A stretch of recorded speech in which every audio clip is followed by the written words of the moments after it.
안녕하세요, 김민건 변호사입니다. 오늘은 2011년 11월 19일부터 시행되는 근로기준법에 신설된 임금명세서 교부 의무 그리고 교부 시의 주의사항에 대해서 말씀드리도록 하겠습니다. 먼저 근로기준법의 개정 내용입니다. 이 중에서 오늘 말씀드릴 다목 부분이 모든 사업주 여러분들께 적용되는 얘기이자 가장 중요한 부분이라고 판단되는데요.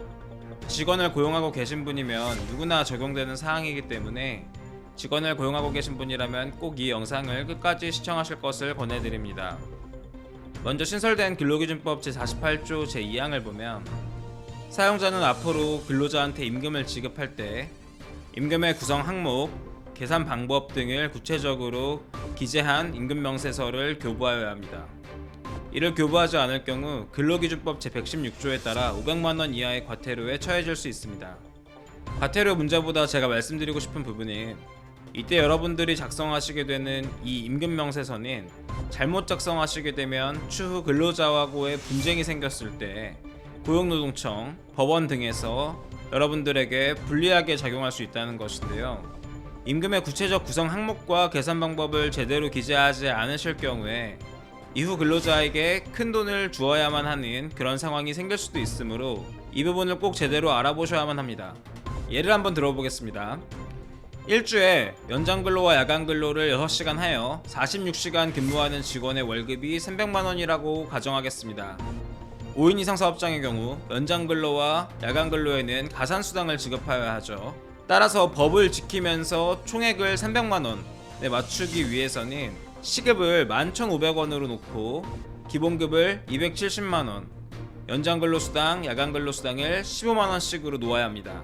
만일 이렇게 표시하지 않으시고 여러분들이 포괄적으로 월급 300만원과 같이 기재하시게 된다면 추 근로자가 여러분들을 연장근로수당, 야간근로수당 미지급으로 신고하게 되면 여러분들은 그동안 지급해왔던 연장근로수당과 야간근로수당을 인정받지 못하게 될 위험에 처할 수 있습니다.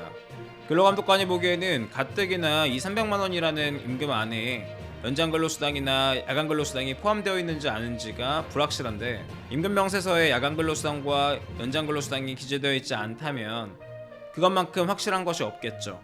그렇게 되면 근로감독관은 사업자가 연장근로수당이나 야간근로수당을 지급하지 않은 것으로 보아 이 300만원을 오로지 기본급에 대한 것이라고 해석하게 될 수 있습니다. 그리고 이를 기준으로 다시 연장근로수당, 야간근로수당을 산정할 수 있게 되는 것이죠. 그렇게 되면 주 46시간을 기준으로 기본급이 300만원 지급된 것으로 보게 되어서 이 근로자의 시급이 15,000원이 되게 되고 이에 대해 한 달에 19만 5천원의 연장근로수당과 야간근로수당을 추가로 지급하라고 할 수 있는 것이죠. 특히 이런 문제는 서로가 오랫동안 함께해서 잘 알고 있는 경우에 많이 발생합니다. 사업자 입장에서는 법이 시행되고 나서 뽑은 직원한테는 법을 잘 지키게 되는데 아무래도 몇 년 동안이나 근로계약서라든지 임금명세서 없이 아무 문제 없이 일해왔던 사람에 대해서는 굳이 임금명세서를 작성하지 않는다고 해서 어떤 문제가 생기겠어? 하는 심리가 작용하게 되는 것이죠. 그리고 막상 뭔가 새롭게 작성하려고 하면은 이것이 상당히 번거롭고 또 어렵기도 하고 그렇게 느껴질 수가 있습니다. 자, 그런데 이 월 19만 5천원도 1년으로 보면은 240만원 정도 입박하고 이것이 3년이면은 700만원을 넘습니다.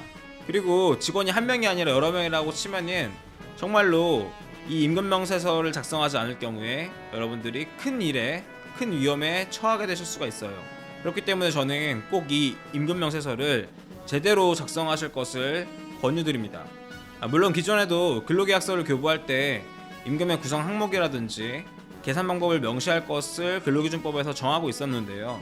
아무래도 근로계약서 같은 경우에는 많은 분들이 직접 계산을 해보시면서 그 구성 항목을 파악하시기보다는 이 표준 근로계약서상에 기재되어 있는 대로 그대로 작성하시는 경우가 많긴 하였습니다.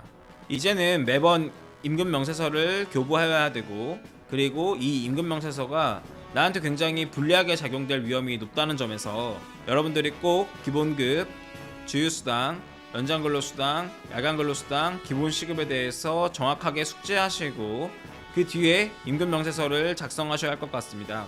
궁금하신 부분 있으면 언제든지 댓글이나 메일로 문의 주시고요. 오늘 영상은 여기서 마치도록 하겠습니다.